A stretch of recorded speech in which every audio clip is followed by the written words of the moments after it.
Saludos hermanos y hermanas, sean ustedes bienvenidos a su clase Ven, sígueme con Julio Silverio. En esta semana estaremos estudiando 2 de Nefi, capítulo 11 hasta el capítulo 19, lo que corresponde a las fechas del 26 de febrero al 3 de marzo, y el título se llamará su nombre, Príncipe de Paz. Aquí vamos a estudiar un poco acerca de Isaías. El profeta Nefi tenía realmente, le gustaba mucho la manera de profetizar de Isaías. Le confieso que desde que conocí el libro de Mormón, siendo un jovencito de 13 años, hace mucho tiempo realmente, cuando llegué a la parte que hablaba acerca de Isaías, me parecía tan difícil de comprender, tan difícil de entender esas palabras, nombres de ciudades, de países, que no eran comunes realmente para mí. Y yo creo que así como yo, hay muchas personas que prefieren realmente leerlo muy rápido o pasar esos capítulos por alto. Pues en esta clase pretendo arrojar un poco más de luz e información con respecto a Isaías, porque realmente Isaías fue un profeta muy amado por Nefi, por Jacob, por los profetas del libro de Mormón, pero hasta Jesucristo mismo se refirió a Isaías y es el profeta más citado en el Nuevo Testamento y en el mismo libro de Mormón. Entonces vamos a llegar a conocer un poco más acerca de él para comprender su manera de escribir, su manera de profetizar. Y así de seguro que podremos llegar entonces a sentir ese mismo amor que sentía realmente Nefi por los escritos de Isaías. En 2 de Nefi 11, versículo 4, de hecho, Nefi habla acerca de Isaías y por qué era tan importante para él. Dice: he aquí, mi alma se deleita en comprobar a mi pueblo la verdad de la venida de Cristo, porque con este fin se ha dado la ley de Moisés, y todas las cosas que han sido dadas por Dios al hombre desde el principio del mundo son símbolos de él. Y el versículo 8 dice: y ahora escribo algunas de las palabras de Isaías, para que aquellos de mi pueblo que vean estas palabras eleven sus corazones y se regocijen por todos los hombres. Ahora bien, estas son las palabras y podéis compararlas a vosotros y a todos los hombres. O sea, el objetivo de Nefi al incluir esos capítulos de Isaías en sus escritos era que nosotros pudiésemos elevar nuestros corazones y regocijarnos. Entonces, no hacer como yo hacía cuando era un jovencito, al ver esos capítulos que me parecían tan incomprensibles, bueno, posiblemente los sentía hasta aburridos. Entonces, no. En realidad, Nefi lo puso allí con el objetivo de que yo pueda regocijarme al leerlo, pero para ello debo entenderlo y debo comprenderlo. Entonces, también en el capítulo 19, versículo 2, también nos habla una de las partes más importantes con respecto a los escritos de Isaías. Isaías como profeta tuvo la oportunidad de ver a Jesucristo y aumentó su testimonio acerca de Jesucristo aún antes de que él naciera. Unos 6 a 7 siglos antes de que Jesucristo naciera, Isaías tuvo el privilegio de ver en visión las condiciones bajo las cuales él nacería, que nacería de una virgen, que sería humillado, que tomaría sobre sí los dolores y los pecados de todo el pueblo, que eventualmente moriría y que iba a resucitar y que tendría también la oportunidad de reinar sobre todos nosotros en lo que se llama el reinado milenario. Entonces, el versículo 2 que me refería del capítulo 19, y luego voy a compartir más escrituras a donde Isaías testifica de Jesucristo, dice: el pueblo que andaba en tinieblas ha visto una gran luz. Sobre los que moraban en la tierra de la sombra de muerte, la luz ha resplandecido. Es el tipo de testimonio que compartía Isaías unos 700 años antes del nacimiento de Jesucristo. Entonces, vamos a ver cómo podemos comprender más a Isaías. Isaías era hijo de Amós. Se dice que Amós era, de hecho, hasta hermano de uno de los reyes en Israel. Él es el autor del libro que conocemos como Isaías. De hecho, hay otros libros también, los cuales no lo tenemos físicamente en el canon de las Escrituras o en el Antiguo Testamento, que también fueron escritos por Isaías. Más adelante puedo compartirles, si lo desean, pueden preguntarme en los comentarios y yo les digo cuáles fueron esos libros y a dónde se hace referencia en el Antiguo Testamento a esos libros, a esos dos libros que Isaías escribió. Él sirvió como profeta en Jerusalén alrededor de 40 años y lo hizo entre el 740 al 701 antes de Cristo.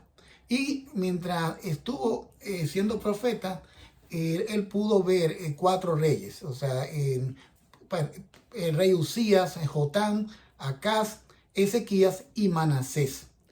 Y bueno, también sabemos que Isaías estaba casado y tuvo al menos 2 hijos. Esto lo podemos ver en Isaías capítulo 7, versículo 3 y en Isaías 8, del 1 al 3. También la tradición judía dice que Isaías murió durante el reinado del rey Manasés y que murió aserrado. Aserrado es que pusieron su cuerpo sobre tablas, sobre madera, y fue lamentablemente cortado. Entonces, eso un poquito con respecto a la vida de Isaías. Ahora, vamos a ver este cuadro a donde explica un poco con respecto a qué estaba ocurriendo, cuáles eran los reyes que habían. Fíjense, y debemos recordar que en esta época de Isaías ya Israel se había dividido en 2 reinos. Uno que era el reino de Israel y el reino de Judá. Y entonces tenían tanto profetas de un lado como profetas de otros, y también tenían reyes distintos. Entonces, por ejemplo, como Isaías está entre el año 740 más o menos antes de Cristo, durante el tiempo que él fue profeta, entonces, como le mencionaba, varios de los reyes fueron quienes gobernaban en el reino de Judá, y él conocía el ambiente, conocía lo que estaba pasando y sufrió gran parte de la decadencia y de la apostasía que exhibía el pueblo. O sea, el pueblo, que luego de haber sido bendecido por el Señor, ellos pasan a ser un pueblo idólatra, un pueblo que no sigue a Dios, sino a los ídolos de madera, a los ídolos de barro. E Isaías entonces les habla a ellos en un lenguaje simbólico, donde ellos pueden entender lo que él está diciendo y a donde él le profetiza de cosas inmediatas que le iban a ocurrir por motivo o a consecuencia de su proceder pecaminoso. Y entonces en los capítulos de Isaías habla acerca de los pecados que cometían las mujeres, las vanidades, los pecados de los hombres. Incluso hasta dice que hasta la apariencia de su rostro testificaba en contra de ellos, y como Sodoma publicaban su pecado. Entonces muchas de las profecías de Isaías se cumplieron en los siguientes años. Como por ejemplo, Isaías profetizó de que el pueblo de Israel iba a ser dispersado y que las tribus de Israel, 10 tribus de Israel, como de hecho sí ocurrió, fueron dispersadas entre diferentes naciones y que iban a durar muchísimo tiempo para poder regresar. Y él profetizó sobre cómo ocurriría de nuevo el recogimiento de Israel. De ahí viene la gran importancia de las profecías de Isaías. Durante la época de Isaías también habían otros profetas como Oseas. Y también habían otros reyes que estaban reinando en lo que era el reinado en el área de Israel o el reino del norte. Entonces Isaías vivía en lo que era el reino del sur, aunque profetizaba para ambos reinos. Allí entonces, en el reino del norte, en la época que Isaías estaba vivo, entonces pasaron reyes como Peca, Osea, Salum, y fue en ese tiempo, ya como en el año 710, a donde gran parte de las tribus fueron llevadas cautivas por el rey Salmanasar V de Asiria. Entonces luego, los que quedan en el reino del sur son los que son víctimas entonces del otro rey, el rey Nabucodonosor, que viene de Babilonia, y quien se lleva cautivo a todos los que quedan en Israel, y a donde profanan el templo, y realmente el pueblo sufre bastante. Y este profeta Isaías sabía de todas estas cosas porque el Señor se las había manifestado y se las advirtió al pueblo.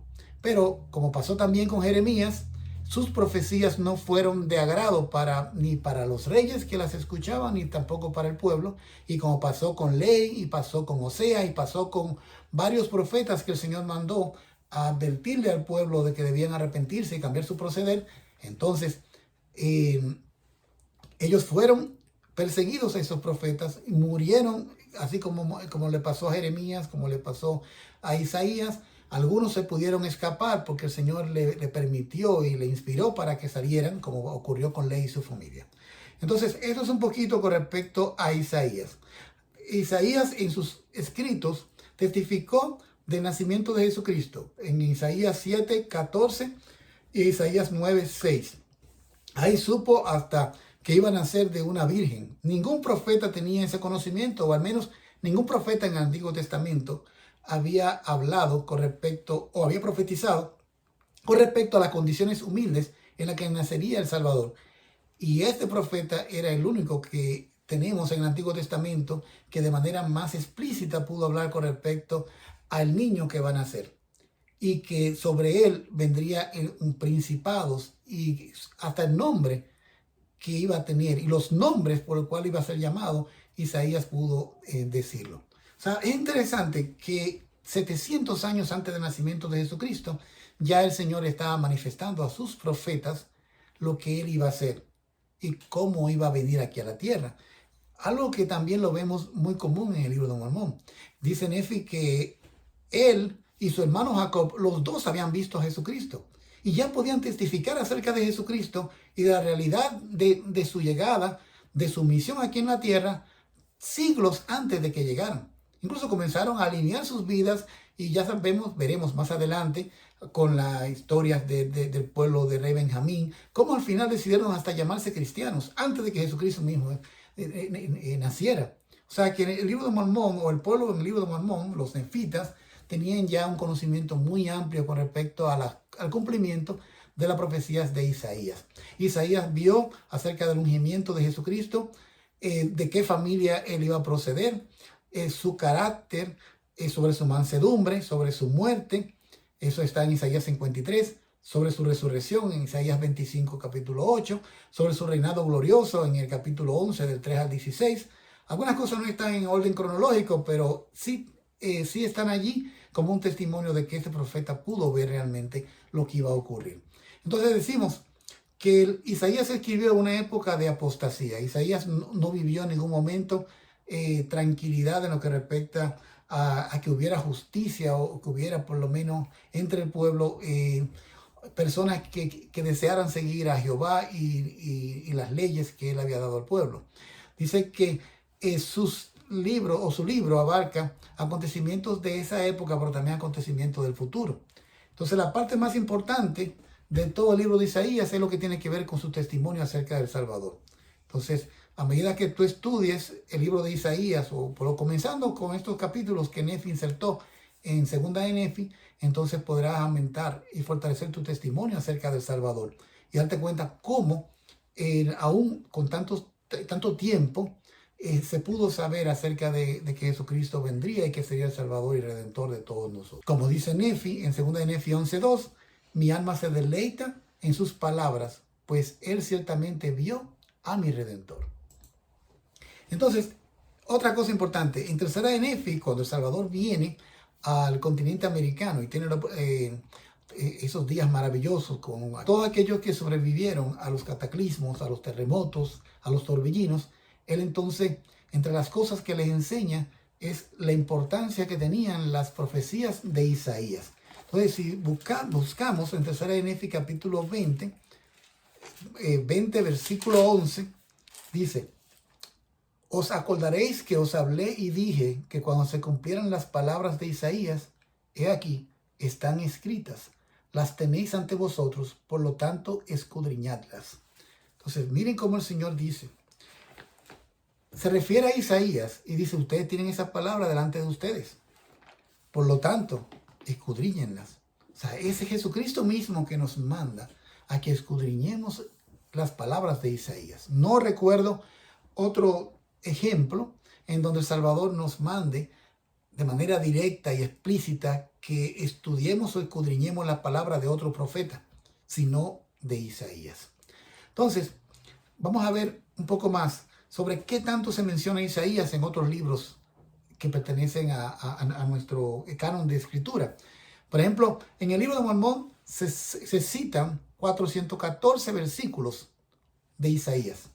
Eran planchas hechas de oro. Y no sé si usted alguna vez ha intentado como escribir o rayar el oro, se va a dar cuenta lo difícil que es, porque el oro, para poder ser moldeable, tiene que someterse a una temperatura muy alta. Pues entonces, para ellos poder escribir, utilizaban algún tipo de instrumento que les servía. Pero tenían que asegurarse de que lo que iban a escribir era algo realmente muy importante. De hecho, Nefi le dio el mandamiento a sus descendientes de que no ocuparan las planchas con cosas que no fueran importantes. Las cosas importantes que Nefi se refería tenían que ver con el testimonio de Jesucristo. Entonces, por esto, por la importancia que ellos le daban a Isaías, entonces, por eso se tomaban el tiempo de escribirlo, aún en las planchas de oro. Pues entonces 32% del libro de Isaías está en el libro de Mormón también.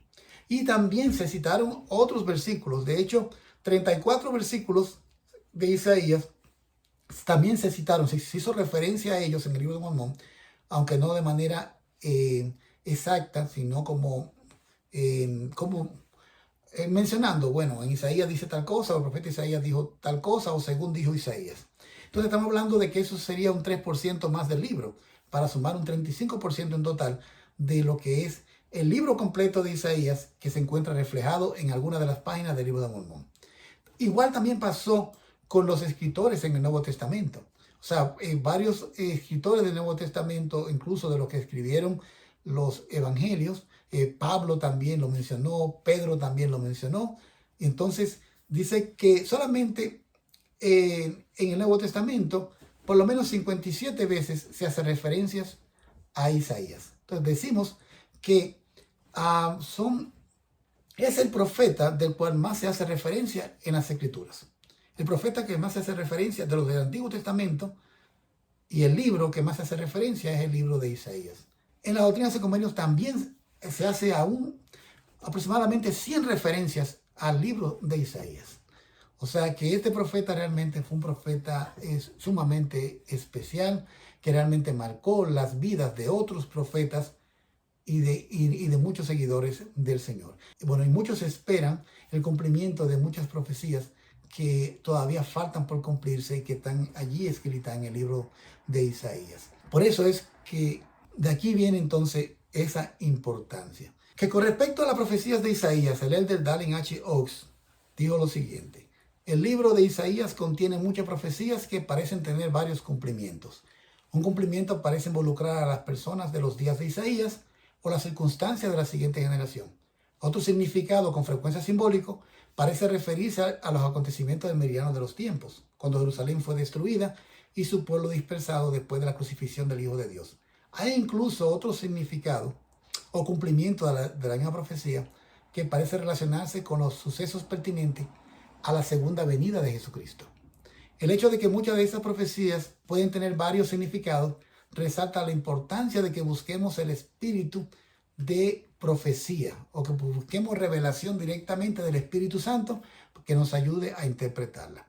Entonces, ¿qué dice Nefi? Segunda de Nefi, capítulo 25, versículo 4, con respecto a Isaías y a las palabras de Isaías, dice: por tanto, escuchad, oh pueblo, que sois de la casa de Israel, y dad oído a mis palabras, pues aunque las palabras de Isaías no son claras, o sea, Nefi sabía que para muchos de nosotros realmente no iban a ser tan claras, porque íbamos a tener que buscar mucha ayuda para poder comprenderla. Sin embargo, son claras para todos aquellos que son llenos del espíritu de profecías. Pero os declaro una profecía de acuerdo con el espíritu que hay en mí. Por tanto, profetizaré según la claridad que en mí ha habido desde la ocasión en que salí de Jerusalén con mi Padre. Entonces aquí mi alma se deleita en la claridad para con mi pueblo, a fin de que aprenda. Ahí es que él dice en el siguiente versículo: sí, mi alma se deleita en las palabras de Isaías, porque salí de Jerusalén y mis ojos han visto las cosas de los judíos, y sé que ellos entienden las cosas de los profetas. y no hay ningún otro pueblo que entienda como ellos las cosas que fueron pronunciadas a los judíos, salvo que sea instruido conforme a la manera de las cosas de los judíos. Entonces, primero, aprendemos allí que para poder comprender a Isaías, una de las estrategias que nos comparte Nefi es que comparemos sus palabras a nosotros mismos. Eso es lo que dice en el capítulo 11, versículo 2 de segunda de Nefi. O sea, tiene que aplicar lo que él está hablando a ti mismo o a mí mismo. Tengo que aplicármela. Si aparece si hay algo que nos parece que se lo está diciendo a otra persona, podríamos entonces poner nuestro nombre allí. Por ejemplo, uno de los versículos que más me gusta, donde el Señor dice, hablando sobre el amor que siente por el pueblo de Israel, dice, te tengo grabado en la palma de mis manos. A veces me encantaría que sea yo, o por lo menos aumentar mi testimonio de que el Señor me tiene también grabado en la palma de sus manos, que en medio de mis dificultades, que yo pueda sentir que el Señor me tiene muy presente, porque ¿quién no tiene presente la palma de sus manos? Él dice en Isaías que qué madre se va a olvidar del hijo de su vientre, pero que aun cuando una madre se olvidara del hijo de su vientre, yo no me olvidaré de ti. Y a veces nosotros, cuando pasamos por diversas pruebas y dificultades, pensamos que hemos sido abandonados, que estamos solos, que no tenemos realmente la ayuda de Dios y que Él nos ha dado la espalda. Sin embargo, Él está allí con nuestro sufrimiento, está allí pendiente de nosotros, cuidándonos de que no seamos probados más allá de lo que podamos soportar, esperando que nosotros en nuestra fe podamos soportar las dificultades o el dolor que corresponde a nuestras pruebas en el momento que Él decida enviárnosla. Otra idea que nos da también en Nefi para poder comprender más a Isaías es que busquemos símbolos de Jesucristo.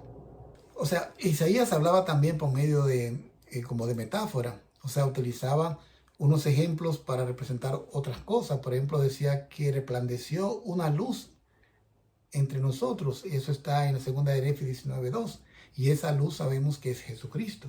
Entonces, si vamos buscando a Jesucristo en cada uno de los escritos, vamos entonces a comprender un poco más acerca del conocimiento que tenía este profeta sobre la venida de Jesucristo.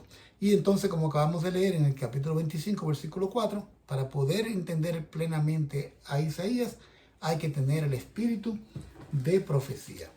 Hay que tener el Espíritu Santo en nuestras vidas, porque sin eso será muy difícil. Dice que los que son llenos del espíritu de profecía, entonces pueden entender más los escritos de este profeta. Entonces, el Elder McConkie dijo, sí, como muchos suponen, Isaías se encuentra entre los profetas más difíciles de comprender. Sus palabras también se encuentran entre las más importantes que debemos conocer y meditar. Sus escrituras proféticas pueden y deben brillar en el corazón de cada miembro de la iglesia. Es cierto que aparecen palabras, nombres de ciudades que son propias de esa época. Hay analogías que él utiliza. Por ejemplo, él utiliza una analogía con respecto a que el pueblo de Israel es como Sodoma y Gomorra. Y comienza a hablar de la destrucción de Sodoma y Gomorra, aunque esa destrucción ocurrió siglos antes, pero él hace un símil comparando la iniquidad que había en Sodoma y Gomorra con la iniquidad que él estaba viviendo o estaba observando entre el pueblo de Israel. Los escritos de Isaías son como un nivel avanzado de las escrituras, porque en realidad él no anduvo explicando con muchos detalles la doctrina que estaba en el libro, sino que lo escribió con un estilo poético que incluye varios simbolismos para transmitir conceptos a quienes están espiritualmente listos para recibirlos. Entonces, como mencionaba hace un momento, es importante entender la historia y la apostasía por la que estaba pasando el pueblo de Israel cuando Isaías escribió su libro, o sea, cuando les profetizó, cuando les predicó. Debemos pagar el precio para entender a Isaías. Para quienes estén dispuestos a pagar el precio, Isaías puede ser un libro abierto. Ya sabemos que su mayor mensaje para nosotros hoy en día es que podemos ver realmente que esas profecías se van a cumplir. No. Debemos pagar el precio para entender a Isaías. Para quienes estén dispuestos a pagar el precio, Isaías puede ser un libro abierto. Su mayor mensaje es para nosotros hoy en día. O sea, nosotros que vivimos en una era en donde podremos ver el cumplimiento de sus profecías.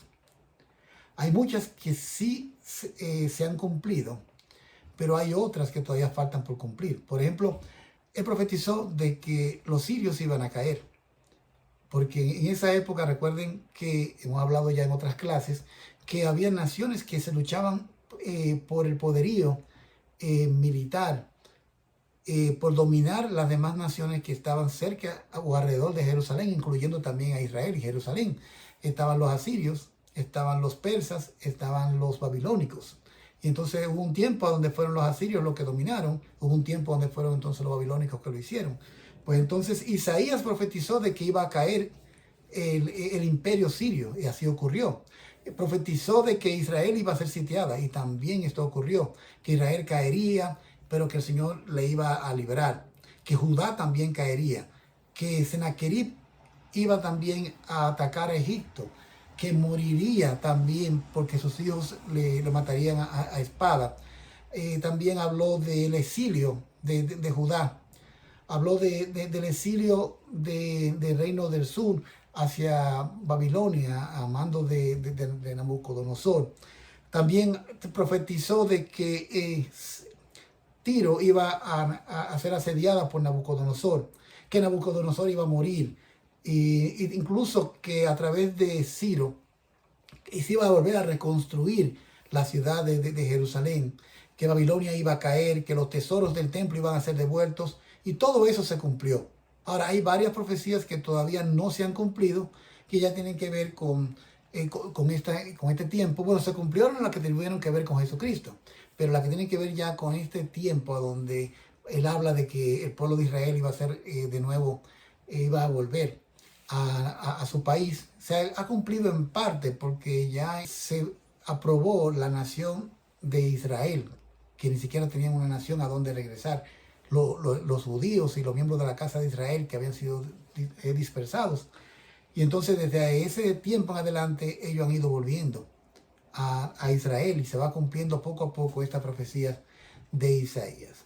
Bien, entonces la profecía que tiene que ver con respecto al milenio y todas estas cosas también están contempladas en el libro de Isaías. Isaías también es uno de los libros que explica con más detalle con respecto a la importancia del ayuno. Habla sobre los sufrimientos de Jesucristo. De hecho, es un libro que ha servido de inspiración para grandes artistas, como el Mesías de Handel. Varios de esos músicos que han marcado la historia musical se han inspirado en el libro de Isaías. Si usted no entiende a Isaías por ahora, no se desespere, porque esa comprensión vendrá, como dice en 2 de Nefis 28:30, línea por línea y precepto por precepto. Pero más que todo, siempre es bueno buscar conocer qué estaba pasando alrededor, históricamente, políticamente, espiritualmente, cómo estaba el pueblo, para que usted pueda saber realmente a quién se dirigía Isaías y por qué mencionaba este nombre, por qué mencionaba aquel nombre, porque realmente él sí sabía de lo que estaba hablando. Los judíos sí lo entienden, porque en realidad era la manera de escribir y la manera de hablar en esta parte del mundo, lo que para nosotros muchas veces se nos pone un poco más difícil de comprender. Dice también el líder McConkie que nosotros teníamos que utilizar el libro de Mormón para poder entender a Isaías. Dice él, el libro de Mormón es la fuente más grande de información acerca del libro de Isaías. Los profetas del libro de Mormón apreciaban mucho los escritos de Isaías y a menudo citaban esos versículos que ya como hemos hablado. Ellos sabían, incluso tenían el libro de Isaías en las planchas de bronce, y había sido escrito solamente unas generaciones, quizás unos 60 o 50 años antes de que ellos salieran, Ley saliera con su familia de Jerusalén. O sea que era un material realmente que había sido como prácticamente recién escrito, y en esa época donde no existía la tecnología de lo que es la imprenta, todo eso estaba escrito a mano.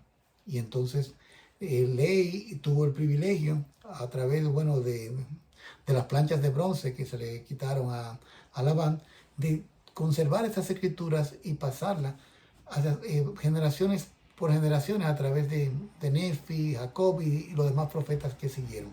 Pero no solamente se pasaban en las planchas de bronce de generación en generación, sino que también ellos las leían y la utilizaban para persuadir al pueblo a seguir a Cristo, a arrepentirse y a mantenerse firmes en los convenios que habían hecho con el Señor. En el capítulo 12 de Segunda de Nefi, él reproduce lo que es Isaías capítulo 2, a donde Isaías hace una profecía muy importante con respecto a estos últimos días.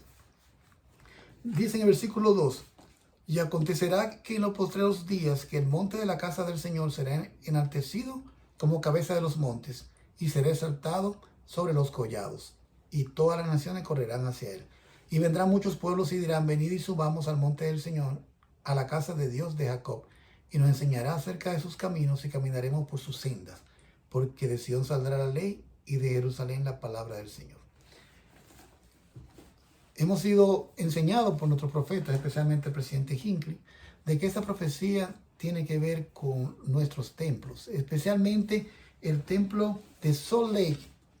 Es aquel, según el presidente Hinckley, que representa el cumplimiento de la profecía de que estaría establecido la casa del Señor sobre la cabeza de los montes. Pero también algo especial que tiene este templo es que a ese templo lo visitan miles y miles de personas que vienen de diferentes naciones de todo el mundo y admiran realmente la obra del Señor ejemplificada en lo que ven allí, en el templo, la manzana del templo y todas esas áreas. De hecho, en ese lugar hay una misión, varias misioneras de diferentes partes del mundo andan con la bandera de su país y que representa el idioma que ellas hablan.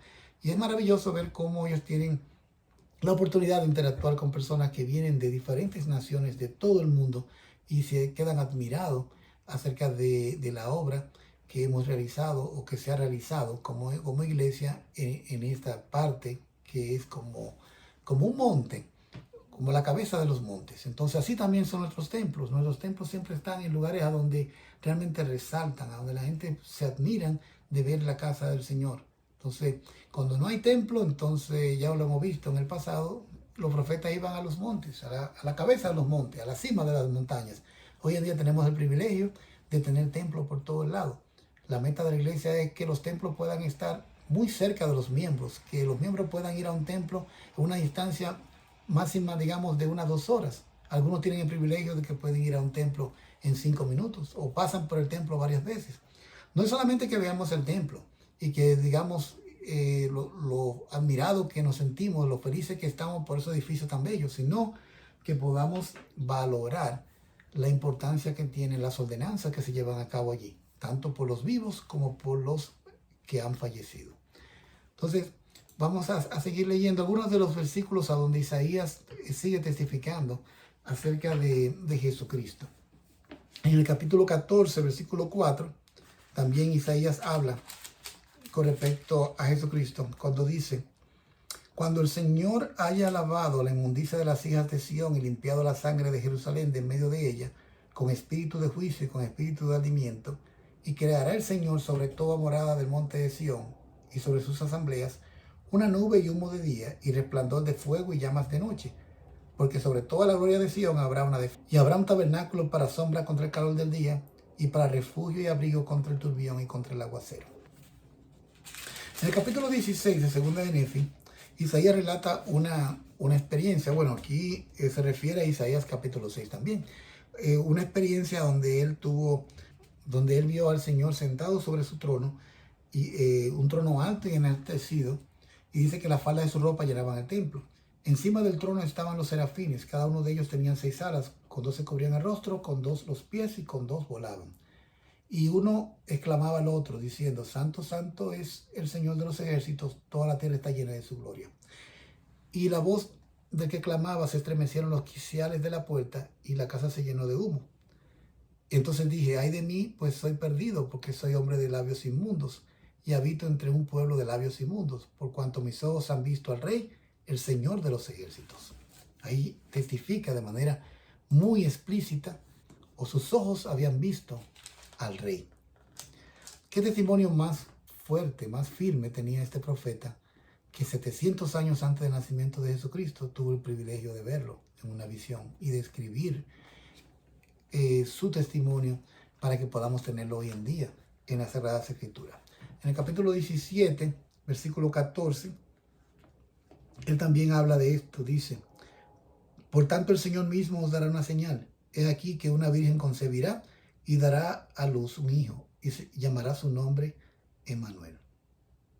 O sea que ahí se refiere al único caso en donde una virgen podría concebir solamente por el poder divino, por el poder de Dios, a un ser tan especial, de hecho el más importante, el nacimiento más importante que hubo aquí en la tierra, fue a través de esa virgen, y fue Isaías quien tuvo el privilegio de ver esto, y lo tenemos en el Antiguo Testamento.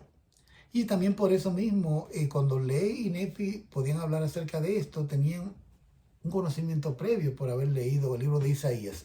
Cuando Nefi tiene su visión, mira en Nefi capítulo 11, que el ángel le dice que ve, se dice una virgen más hermosa y pura que toda otra virgen. Y entonces después ve a esa virgen que tiene a un niño en sus brazos, y el ángel manifiesta que ese es el Hijo de Dios. Ya Nefi entonces ahí obtuvo su testimonio. Fíjense el estilo de Nefi. Nefi, no importa si el profeta era su padre, no importa si el profeta era Isaías, él siempre iba a buscar un testimonio propio, porque no era que tenía duda de lo que su padre o esos profetas habían dicho, sino que él quería tener algo que él pudiera atesorarlo como una experiencia personal de él. A veces nosotros se nos hace más fácil seguir con la luz y el conocimiento y el testimonio que otra persona tiene para alumbrar nuestro camino. Mas, sin embargo, llegará un día donde, si no tenemos nuestra propia luz, si no tenemos luz en nuestra lámpara o no tenemos aceite en nuestras lámparas, entonces no tendremos la iluminación suficiente para caminar en este mundo lleno de oscuridad, de vapores de tinieblas, como lo menciona la ley en 1 Nefi capítulo 8, en su sueño del árbol de la vida. Entonces, es importante que usted cada día ore para que el Señor le ayude a aumentar su testimonio. Si bien no es que usted puede tener preguntas, tener preguntas es algo normal. Yo mismo tengo muchas preguntas, muchas de las cuales tendré que esperar el día donde me encuentre con mi Salvador y preguntarle a Él directamente algunas cosas que no entiendo hoy en día, cosas que me han ocurrido, cosas que le ocurren a personas que yo amo, o cosas aún de la misma Escritura que me gustaría tenerla más clara. No son dudas. El Señor dice: no dudéis, no temáis. Son preguntas o inquietudes. Ninguna de ellas afecta mi testimonio, porque yo sé a dónde estoy y sé que esa es la iglesia verdadera de Jesucristo. Y no lo sé porque me lo dijo ni carne ni sangre, sino mi Padre, a través de una revelación o de algo que me llegó a mí de manera personal, que es revelación personal. No vino un ángel, no vino el Señor mismo a hablar conmigo, pero el sentimiento que sentí en mi pecho aquella vez hace muchísimos años, donde yo me arrodillé para saber si estas cosas eran verdaderas, ese ardor fuerte que sentí, ese sentimiento de gozo y felicidad que me hizo pararme como de un brinco, aun cuando esto ocurrió hace como 37, 38 años, todavía hoy en día puedo recordarlo de manera muy vívida y muy clara. Y sé que no hubo nada que no fuera realmente el Espíritu Santo que me hizo sentir eso que yo pude sentir ese día. Entonces, por eso les digo, es importante que aumentemos el testimonio día a día. No lo dejemos apagar. Porque así como una lamparita, si dejamos que se agote el aceite, entonces se va a apagar y sin aceite no volverá a prender. Yo lamento realmente el caso de muchas personas que tuvieron su lámpara muy encendida. Fueron excelentes misioneros, fueron una luz para muchas personas, pero luego entonces al regresar de la misión o al ser relevado de un llamamiento o algo así, entonces se descuidaron realmente en nutrir su testimonio, dejaron de leer las Escrituras, dejaron de orar, dejaron de ayunar y dejaron de hacer estas cosas simples y sencillas que mantienen el testimonio firme.